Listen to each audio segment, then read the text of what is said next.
ओम नमः शिवाय गुरवे सच्चिदानंदमूर्तये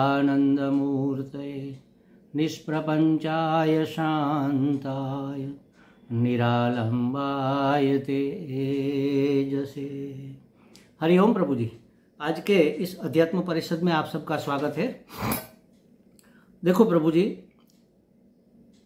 हर एक साधक के 2-3 प्रश्न तो होते ही है, तो एक साथ उसके सभी प्रश्न तो नहीं लिए जा सकते। एक प्रश्न हमने एक का लिया है तो दूसरा प्रश्न किसी दूसरे का लेंगे, फिर तीसरा किसी तीसरे का लेंगे, फिर पहले का। इस क्रम से जो हमें ठीक लगता है ऐसे हम उसके चर्चा करते हैं।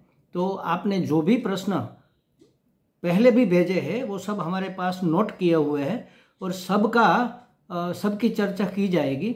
लेकिन टर्न आपका जब आएगा उसके लिए आपको थोड़ा इंतज़ार करना पड़ेगा।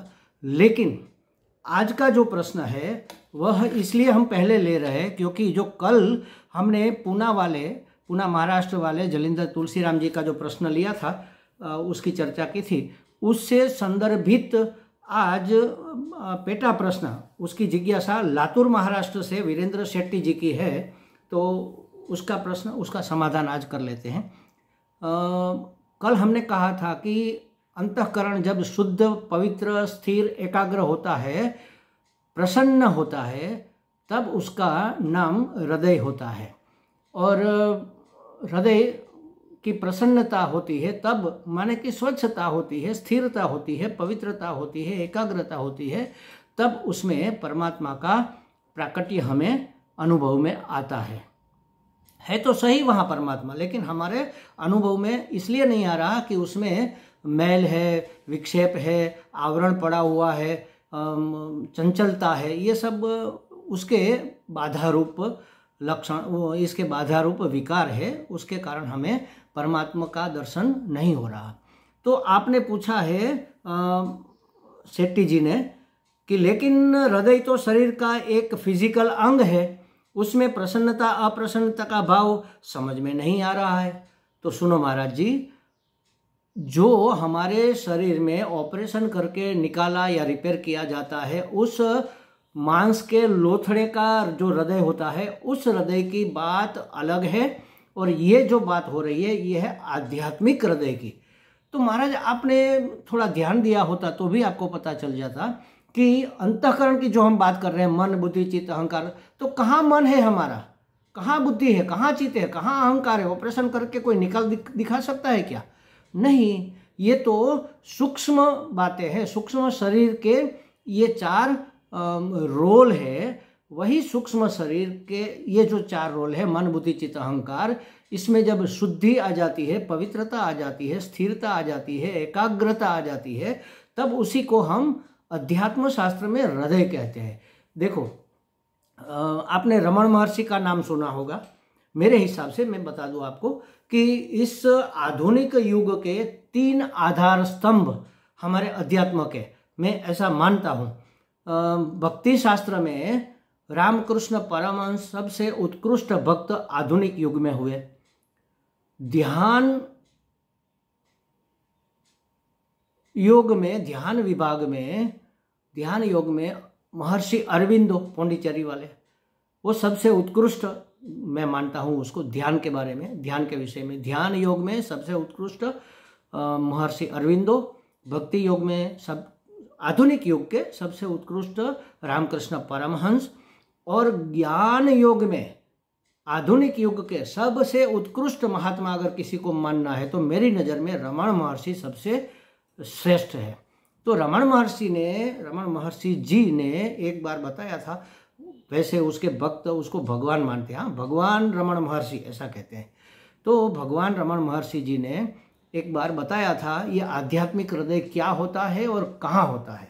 तो ये समझो हमारा जो नाक है ना, ये यहाँ नाक से सीधी रेखा नाभि तक आप खींच लो, फिर दोनों स्तन से आड़ी रेखा आप यहाँ से यहाँ तक खींच लो। दोनों रेखाएं जहाँ क्रॉस होती है वहाँ से 1-2 इंच राइट साइड में एक केंद्र है ऊर्जा का, उसको आध्यात्मिक हृदय कहते हैं। अब ऊर्जा का केंद्र कोई स्थूल वस्तु नहीं है। जैसे समझो हमारे शरीर में 7 चक्र माने जाते हैं, वो तो आपने सुना ही होगा। मूलाधार चक्र से लेकर यहाँ ब्रह्मरंध्र तक, यहाँ आज्ञा चक्र, यहाँ स्वाधिष्ठान चक्र, यहाँ विशुद्ध चक्र, इसके नीचे हृदय के पास, ये सब नाभि के ऊपर, नाभि के नीचे, ये सब चक्र ऑपरेशन करके कोई दिखा सकता है? नहीं, वो स्थूल रूप में वहाँ नहीं होते। तो चक्र का मतलब क्या है? ऊर्जा का एक केंद्र जिसका कोई अलग प्रकार का स्वभाव है। जैसे समझो मूलाधार है, उसके अधिष्ठातृ देवता गणपति है, और वह जीवन और जीवन का मूल आधार है। जीवन जीने का, अच्छे से जीवन जीने का, शक्ति संपन्न, सामर्थ्य संपन्न होकर जीवन जीने का आधार है मूलाधार, और वंश वृद्धि का भी वही आधार है। उसी तरह ये आज्ञा चक्र, उसी तरह ये ब्रह्मरंध्र, यहाँ से मुक्त हुआ जा सकता है अपनी ऊर्जा ऊपर उठती उठती उठती जब ब्रह्मरंध्र में। तो ये ऊर्जा के केंद्र है, यहाँ पर ऊर्जा के केंद्र है। कोई ग्रंथि नहीं है, कोई गांठ नहीं है, कोई स्थूल चक्र वहाँ पर नहीं है। तो ये जैसे समझो कुंडलिनी कहते हैं, तो हमारी सांस जो निकलती है राइट और लेफ्ट में से, राइट में सूर्य नाड़ी, लेफ्ट में चंद्र नाड़ी, वो दोनों ऐसे क्रॉस करती करती मूलाधार तक जाती है, और बीच में जो एक डंडी सीधी रेखा होती है वो भी एक तीसरी नाड़ी है। ये तीनों नाड़ी आप ऑपरेशन करके देखो, कहीं पर ये 3 नाड़ियाँ, सुषुम्ना, ये सब नाड़ियाँ वहाँ पर आपको मिलेगी क्या? नहीं मिलेगी।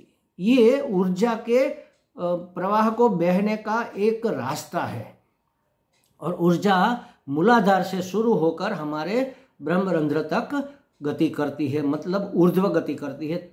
जैसे जैसे ये ऊर्ध्व गति करती है, वैसे वैसे हमारा ऊर्ध्वीकरण, हमारा विकास होता जाता है अध्यात्म की ओर, स्पिरिचुअल डेवलपमेंट हमारा होता जाता है।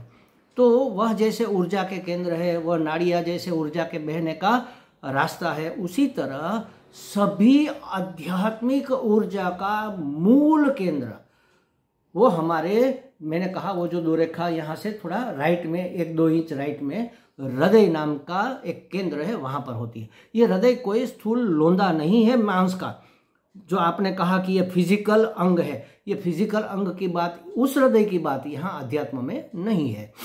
यहाँ तो आध्यात्मिक हृदय की बात है, जो महर्षि रमण जी के कहे के अनुसार